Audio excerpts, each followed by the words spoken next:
Are you going to sue Blake Lively too? Into oblivion, Megan. Wait till you see this lawsuit. Oh boy. Well, for what?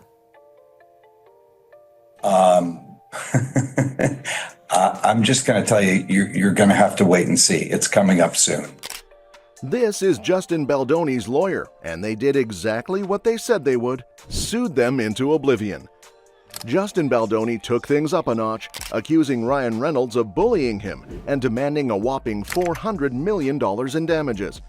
On top of that, he's updated his lawsuit against Blake Lively, adding new claims about New York Times coverage and doubling down on his accusations against Reynolds over a character in Deadpool and Wolverine. The lawsuit has now grown to 224 pages and is turning into a massive legal battle. Now, before we get into that, let me tell you how we got to this. Blake Lively and Justin Baldoni starred in It Ends With Us, a movie based on Colleen Hoover's book. Justin didn't just star in the film, he also directed and produced it through his company, Wayfarer Studios. But somewhere along the way, things got messy. By the time the movie was set to premiere, Blake Lively and the entire cast suddenly unfollowed Justin on social media.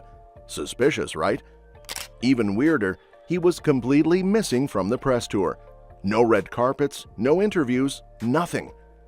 People initially thought maybe it was a marketing tactic since the movie deals with domestic violence, and they wanted to create that distance between the characters. But then things got really weird. Blake Lively went all in on promoting the movie as a fun, floral rom-com style event, even tying it to her new hair care line. She told fans to wear florals to screenings, leaning into the whole cute chick flick vibe. Meanwhile, Justin was out there giving serious interviews about domestic violence and the importance of telling these stories with care. The contrast was stark. This led to speculation that they clashed over how the movie should be presented. Justin wanted a serious, emotional approach, while Blake treated it like a feel-good romance. A couple of weeks after all that, things got even messier. Suddenly, some leaks started popping up, and it looked like Blake Lively's team was putting out allegations that Justin Baldoni wasn't exactly nice to her on set. The biggest claim? That he fat-shamed her because he asked about her weight. But here's the thing, Justin has a serious back injury, and there was a scene where he had to lift her. He asked about her weight so he could talk to his trainer and make sure he could safely do it without hurting himself. So, yeah, that whole accusation?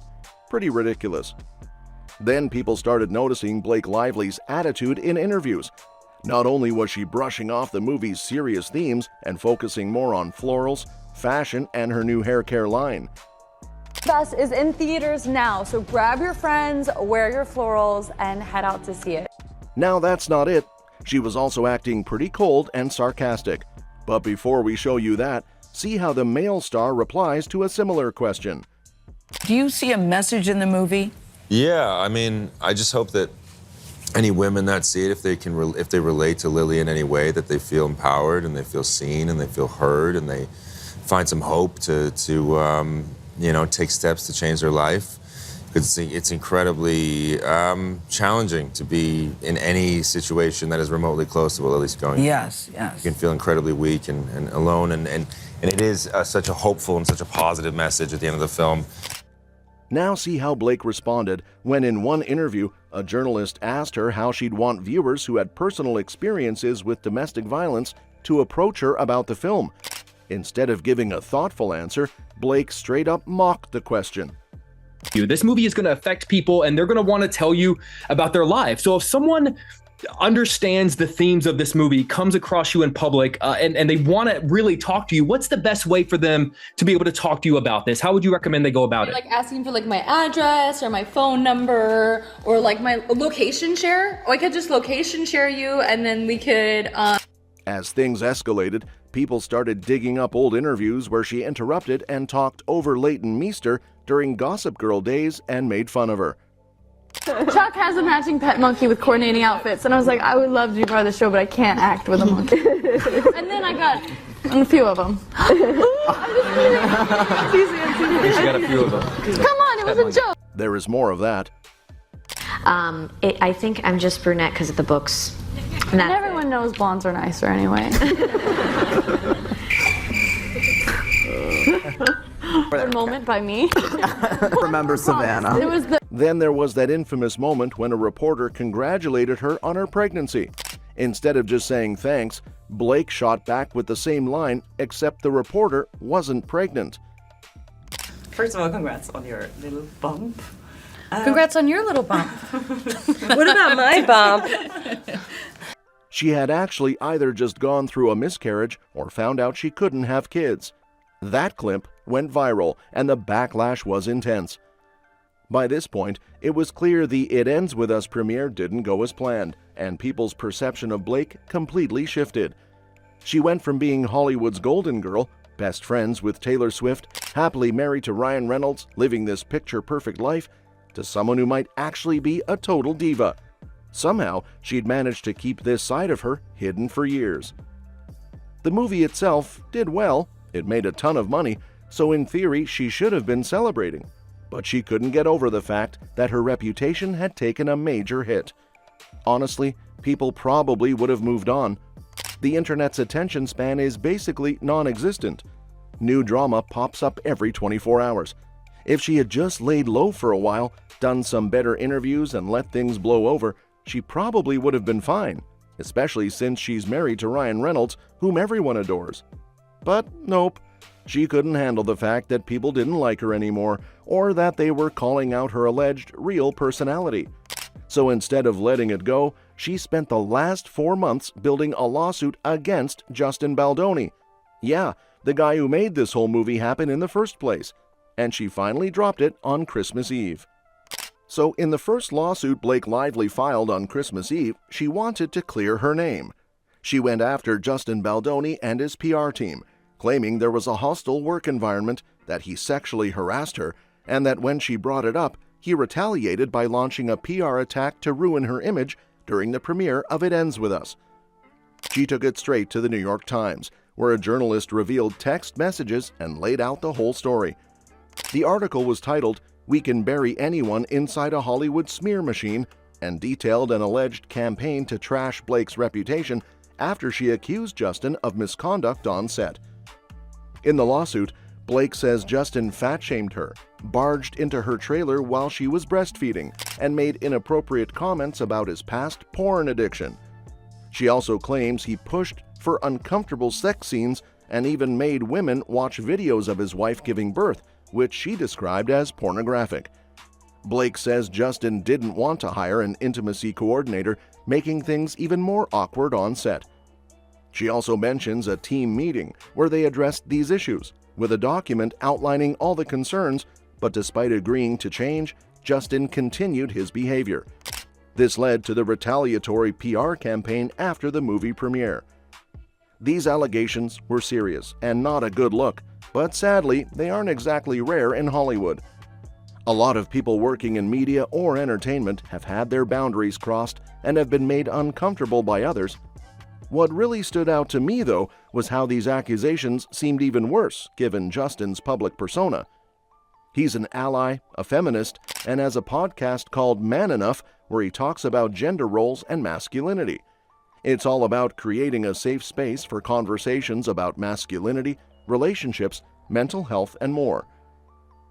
The irony here is that people who present themselves as these woke feminist allies often turn out to be just the opposite. Blake's team made it clear in the New York Times that Justin's behavior was a far cry from his public image, and honestly, it made me pause. Blake probably felt like everything was finally going her way for those few days after Christmas, with people backing her up. But that was only because they'd heard her side of the story. Fast forward to now. Justin has sued Blake and the New York Times for defamation, claiming they manipulated information to make him look bad. He also updated his lawsuit with new allegations against Blake's husband, Ryan Reynolds, saying Reynolds used his Deadpool and Wolverine character, Nicepool, to mock and bully him. And to top it all off, Justin is demanding a whopping $400 million in damages. The updated lawsuit claims that Blake Lively's complaint against Justin Baldoni only came after she and her team allegedly spent months feeding false info to the New York Times. It also accuses the paper of having access to Lively's civil rights complaint at least 11 days before publishing its December 21st report, "We Can Bury Anyone Inside a Hollywood Smear Machine." That article alleged Baldoni and his publicists tried to damage Lively's reputation as payback for her making sexual harassment complaints on set. Lively later filed a separate federal lawsuit against Baldoni on December 31st. Baldoni is suing Blake Lively and the New York Times for defamation, claiming they cherry-picked and edited communications in a misleading way. His amended lawsuit suggests the Times may have been working on the story as early as October 31st, and that a companion video was created on December 12th, 9 days before publication. It also alleges that the Times only reached out to Baldoni's team for comment on the evening of December 20th, giving them until noon the next day to respond. The article went live at 10:11 a.m. on December 21st and included a statement from Baldoni's lawyer, Brian Friedman. Danielle Rhodes-Ha, SVP of External Communications for the New York Times Company, responded to Baldoni's lawsuit, calling it full of inaccuracies regarding the Times. In a statement to Rolling Stone, she dismissed the claim that the Times had early access to Lively's civil rights complaint, calling it bogus. She said Baldoni's lawyers are relying on amateur internet sleuths who got it wrong. The confusion, she explained, comes from a December 10 date seen on the Times version of Lively's complaint, but that date was actually generated by Google software and has nothing to do with when the Times received or published it. Baldoni's lawyer, Brian Friedman, has yet to respond to Rolling Stone's request for comment. Meanwhile, the amended lawsuit introduces new claims about Blake Lively's husband, Ryan Reynolds, specifically accusing him of using Deadpool and Wolverine character Nicepool to mock and bully Baldoni. Reynolds portrayed Nicepool as a vicious caricature of a woke feminist before concluding the character's arc with his violent shooting death at the hands of Ladypool, a character voiced by Blake Lively, the suit alleges, adding that Nicepool was intended to be a transparent and mocking portrayal of Reynolds' warped perception of Baldoni. Reps for Blake Lively and Ryan Reynolds haven't responded to Rolling Stone's requests for comment. Baldoni's amended lawsuit, which is seeking at least $400 million in damages, was filed just 2 days before the first hearing on the federal cases. Meanwhile, the trial for Lively's lawsuit against Baldoni and his production company, Wayfarer Studios, is set to begin on March 9, 2026.